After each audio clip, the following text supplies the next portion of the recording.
Olá pessoal, nosso abraço todo especial, mais uma aula, que a gente vai começando aqui para vocês. Deixa eu colocar aqui meu relógio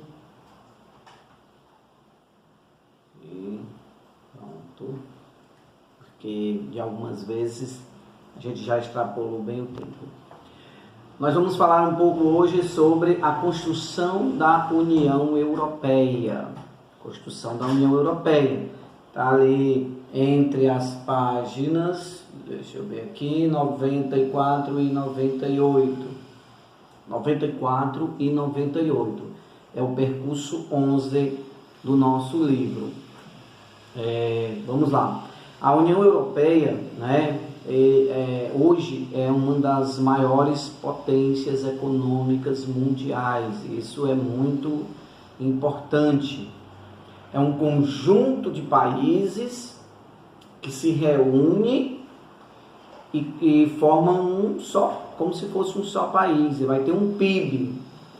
E as pessoas que quiserem entrar para a União Europeia, para comercialização com algum dos países que fazem parte da União Europeia, vai ter que estar em contato com toda essa União Europeia. Então, o Brasil quer fazer acordo com Portugal, mas para que o Brasil faça acordo com Portugal, tem que passar pelas regras da União Europeia, porque a Europa ela está agora unida, então não é mais uma negociação unilateral. Então vamos fazer um acordo com a União Europeia. Inclusive tem acordos sendo costurados, então sempre vai ter sempre acordos sendo feitos, em estudos, tá? Até que um acordo desse está sendo feito estudo, então até que um acordo desse realmente seja que um acordo desse ele tem a sua efetividade, então são vários anos de estudo e negociações. Vamos começar pelo o que são esses acordos. Nós já falamos, já tivemos a parte que falamos sobre os acordos internacionais regionais, os acordos internacionais mundiais, aí vem as uniões aduaneiras e tudo. Mas vamos dar uma revisão sobre isso. O que são esses acordos? Ora, um país quer fazer negócio com o outro. Esse país que quer fazer negócio com outro país, ele vai medir a sua capacidade de produção e saber se lá naquele outro país ele não tem uma produção igual e que vá ter um impacto econômico ruim para o seu país. Tá? Então, se o país A está fazendo negócio com o país B, então ele tem que ter todo o cuidado, o país A, para que ele não tenha prejuízo na negociação com o país B, tá?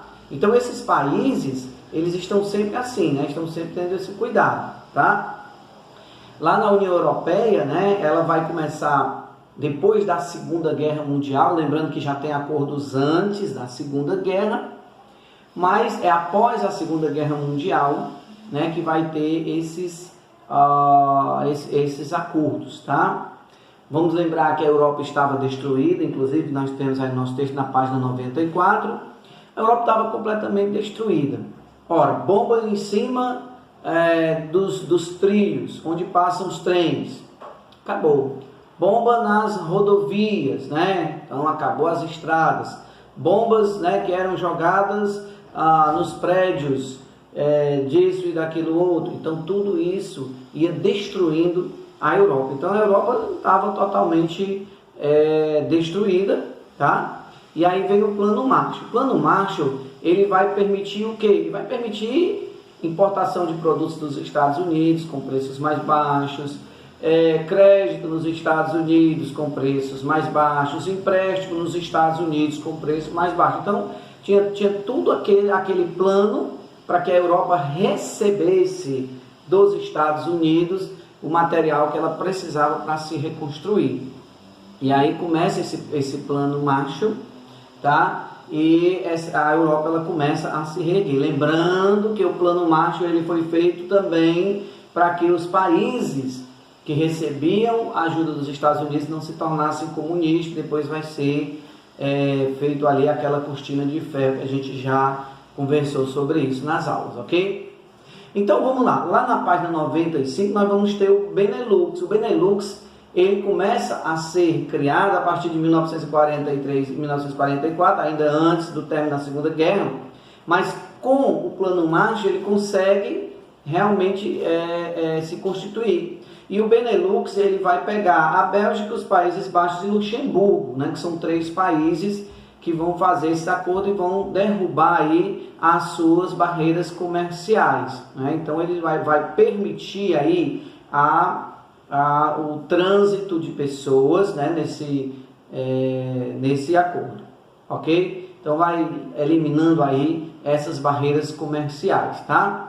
Aí depois do Benelux, né, o Benelux vai fazer sucesso, quase 10 anos depois vai ser criado a Comunidade Europeia do Carvão e do Aço.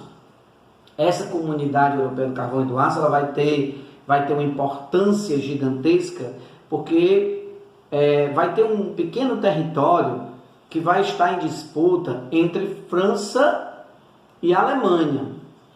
Lembrando que nesse período a Alemanha, que a gente está falando, é a Alemanha Ocidental, uma vez que a Alemanha Oriental era comunista e ela não entrava, né, nesses planos aqui da Comunidade Europeia do Carvão e do Aço.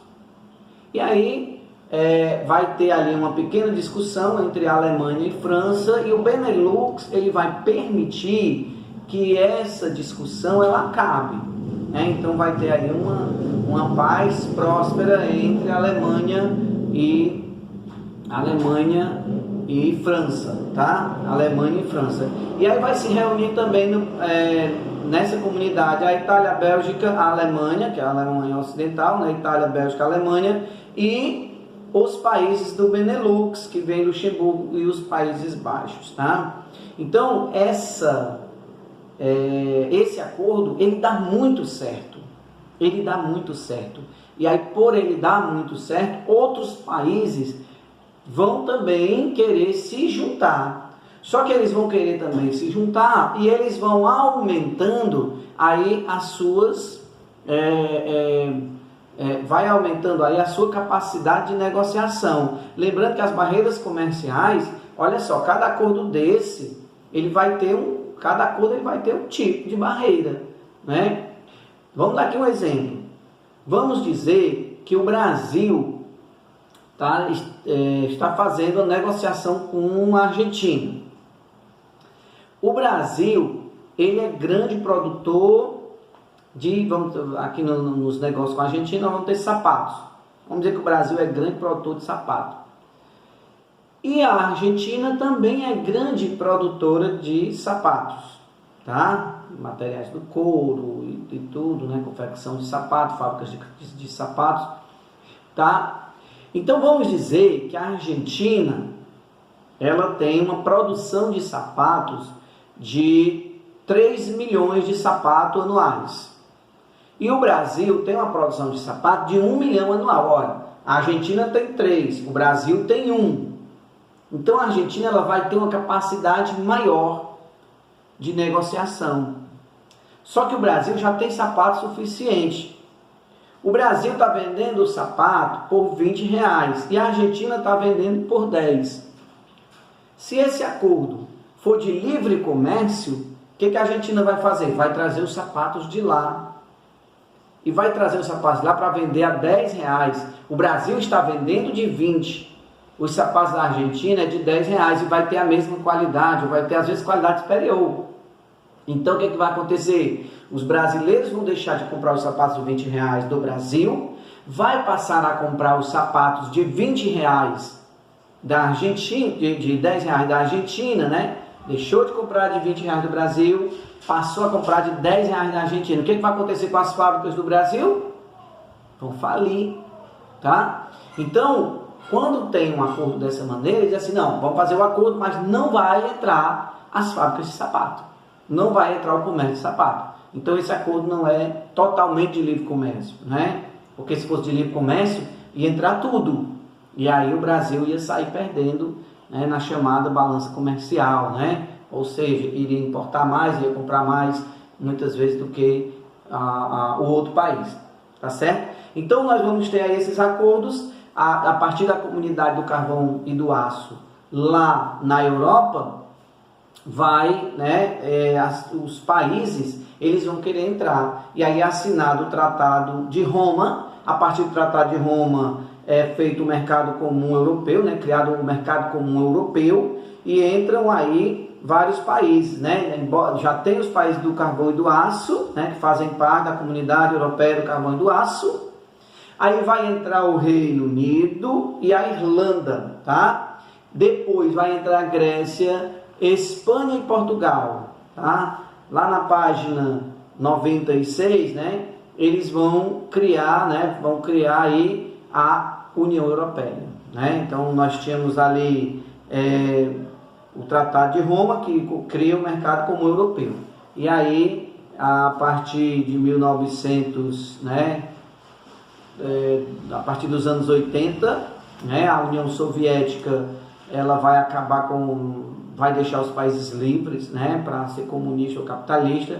Muitos desses países vão querer entrar na União Europeia, né, nessa comunidade. E aí, a partir do Tratado de Maastricht, é criado a União Europeia, né, tá certo? E aí essa União Europeia vai estabelecer, livre circulação de mercadoria, capitais e serviços, pessoas, eliminação de tarifas para o comércio entre os países membros, adoção de um passaporte único, a introdução de uma moeda única, que é o euro, né? A criação do Parlamento Europeu e organismo de decisões políticas da União Europeia. Então é criada a União Europeia, e essa União Europeia ela vai englobar tudo, tá? A União Europeia hoje vai contar com 27 países, né? Lá no livro de vocês, página 97, vai ter 28 países. Nós vamos ter 27 países, por quê? Porque o Reino Unido decidiu sair da União Europeia e houve o Brexit, né? Brexit exit, ou seja, britânicos exit. Os britânicos estão saindo, os britânicos estão fora, né? Então, o Brexit, que aconteceu no início do ano, no início do ano passado, no início desse ano, tá? No início desse ano, até o final do ano, eles estão ainda em negociação dessa saída do Reino Unido. O Reino Unido achava que não estava ganhando com isso, vai começar a cobrar, a gente ia, né? Nunca fui, mas um dia a gente vai, né? Então, quem for para a Europa poderia circular nos países da União Europeia, né? Inclusive poderia ir para o Reino Unido. Com isso, o Reino Unido vai começar a dizer, olha, não é assim, tá? Mas vamos ver aí como é que vai ser, aí vai ter algumas barreiras ainda estão em negociação, ok? Então nós vamos ter aí 27 países hoje da União Europeia, e nós temos o Reino Unido que ainda está saindo. Ok, pessoal? Então, pessoal, a gente está terminando a aula de hoje, né? Estou aqui contando os minutinhos, que é para dar certinho, dar tudo certo. Estamos terminando a aula de hoje. Vou passar a atividade, não esqueça de fazer a atividade, manda no meu privado, tá certo? Vai anotando, deixa tudo direitinho aí, tá, pessoal? Porque nós vamos precisar futuramente. Vou pegar o caderninho de vocês, vou estar olhando atividade por atividade, vai dar tudo certo. Um abração, até a próxima.